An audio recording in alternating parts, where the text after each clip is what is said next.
എല്ലാവർക്കും ഹരിതത്തിൻ്റെ പുതിയ വീഡിയോയിലേക്ക് സ്വാഗതം. നമ്മൾ വെയിറ്റ് കുറയ്ക്കാൻ ആഗ്രഹിക്കുന്നവരും പിന്നെ അതേപോലെ തന്നെ ദഹന സംബന്ധമായ അസുഖമുള്ളവരൊക്കെ എന്നും ഭക്ഷണത്തിൽ ഉൾപ്പെടുത്താവുന്ന ഒരു പച്ചക്കറിയിനാണ് കുക്കുംബർ.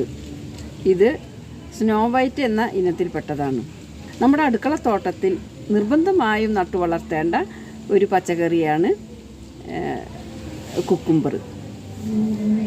ചുരുങ്ങിയ ദിവസം കൊണ്ട് വിളവെടുപ്പ് നടത്താവുന്ന ഒരു പച്ചക്കറി ഇനമാണ് കുക്കുംബർ. ഇത് സ്നോ വൈറ്റ് എന്ന ഇനത്തിൽപ്പെട്ടതാണ്. ഇത് മുട്ടിന് കായ ഉണ്ടാവുന്നുണ്ട്. ഓരോ ഇലയുടെ അടിയിലും കായ ഉണ്ടാവുന്നുണ്ട്.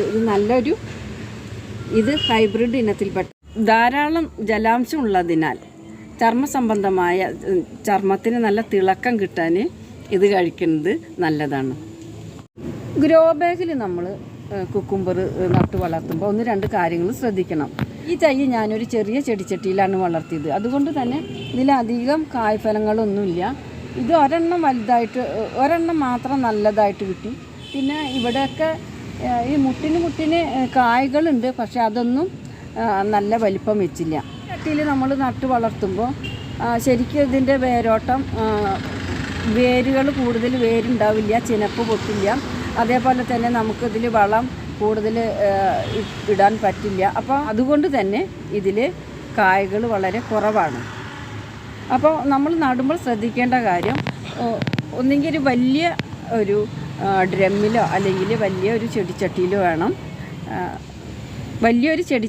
വേണം നമ്മൾ കുക്കുംബർ നടേണ്ടത്. വെള്ളരി വർഗ്ഗ വിളകൾ ധാരാളം പോഷകങ്ങൾ വലിച്ചെടുക്കുന്നത് കൊണ്ട് തന്നെ അതിൻ്റെ ധാരാളം വേരുകൾ ഉണ്ടാവാനും അതേപോലെ തന്നെ ചെനപ്പുകൾ ഉണ്ടാവാനും ഒക്കെ വലിയൊരു പാത്രത്തിൽ നമ്മൾ നട്ടു വളർത്താൻ ശ്രദ്ധിക്കണം.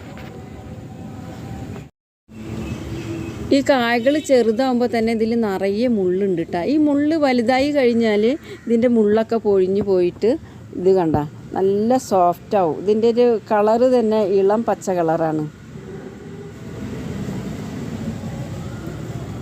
പിന്നെ മുകളിലുണ്ട്. ഇതിപ്പോൾ ഒരു പ്രാവശ്യം ഉണ്ടായി കഴിഞ്ഞു. ഇനി ഇത് വിളവെടുപ്പിന് ശേഷം പോഷകങ്ങൾ കിട്ടാതെ ആവും. ഇത് നമ്മൾ ഒരു ചെറിയ ചാക്കിൽ കുറച്ചല്ലേ വളങ്ങളൊക്കെ ചെല്ലുള്ളൂ, അതുകൊണ്ടാവും എന്ന് വിചാരിക്കുന്നു. ഇതിപ്പോൾ ഒരു ട്രിപ്പ് ഉണ്ടായി കഴിഞ്ഞു. ഇനിയിപ്പോൾ അടുത്ത ട്രിപ്പ് ഇത് വിളവെടുപ്പിന് ശേഷം ഇനിയും ഒരു ഉണ്ടാവും. അപ്പോൾ അതിന് വേണ്ടിയിട്ട് നമ്മൾ വളങ്ങൾ ഇതിൽ ചേർത്ത് കൊടുക്കണം. അപ്പോൾ മെയിനായിട്ട് കൊടുക്കുന്ന വളം പിണ്ണാക്ക് പുളിപ്പിച്ചതാണ്. കടലപ്പിണ്ണാക്ക് പുളിപ്പിച്ചത് 1 കപ്പ് എടുത്തിട്ട് ഒരു 3 കപ്പ് വെള്ളം ചേർത്തിട്ടാണ് ഇതിനെ ഒഴിച്ച് കൊടുക്കുന്നത്. പിന്നെ ജൈവവളങ്ങൾ അടിവളമായിട്ട് കൊടുക്കും. നട്ട് 15 ദിവസം കൂടുമ്പോൾ ഓരോ 15 ദിവസം കൂടുമ്പോഴും ഇതിൽ ജൈവവളങ്ങൾ കമ്പോസ്റ്റാ അല്ലെങ്കിൽ ചാണകപ്പൊടിയോ ഏതാണെങ്കിൽ അത് ഇട്ട് കൊടുക്കും. ഇതിൽ വെള്ളീച്ച അങ്ങനെ മറ്റ് കീടരോഗങ്ങൾ കുറവാണ്. പുഴുശല്യം കാണാറുണ്ട്. അതിനെ വിവേറിയ ഒരു 20 ഗ്രാം 1 ലിറ്റർ വെള്ളത്തിൽ കലക്കിയിട്ട് സ്പ്രേ ചെയ്ത് കൊടുത്താൽ മതി. ഇത് പൂ വിരിഞ്ഞ് ഇത് കായ പിടിച്ചു കഴിഞ്ഞാൽ ഒരു 14 ദിവസം കഴിഞ്ഞ ഉടനെ 14 ദിവസം ആകുമ്പോഴേക്കും നമുക്ക് ഇതിൻ്റെ വിളവെടുപ്പ് നടത്താം.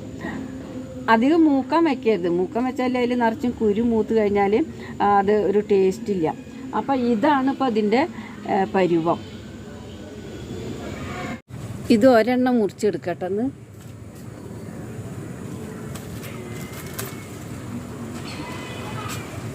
കണ്ടില്ലേ, ഇത് നല്ല പരുവാണ്, അധികം മൂത്തിട്ടില്ല.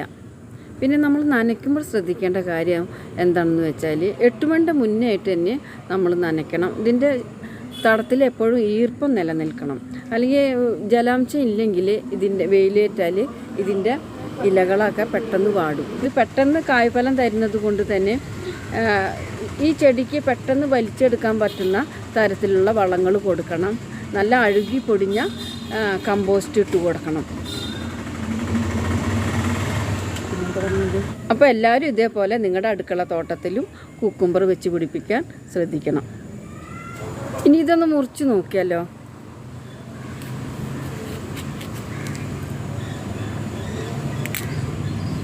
കണ്ട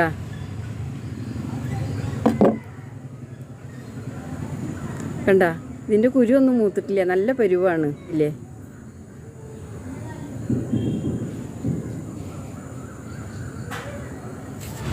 ഈ സ്നോ വൈറ്റ് കുക്കുംബറിൻ്റെ പ്രത്യേകത എന്താണെന്നറിയോ? ഇതിൻ്റെ തൊലി നല്ല കട്ടി കുറവാണ്. എല്ലാവർക്കും നന്ദി, നമസ്കാരം. വീണ്ടും ഒരു വിളക്കാഴ്ചയുമായി കാണാം.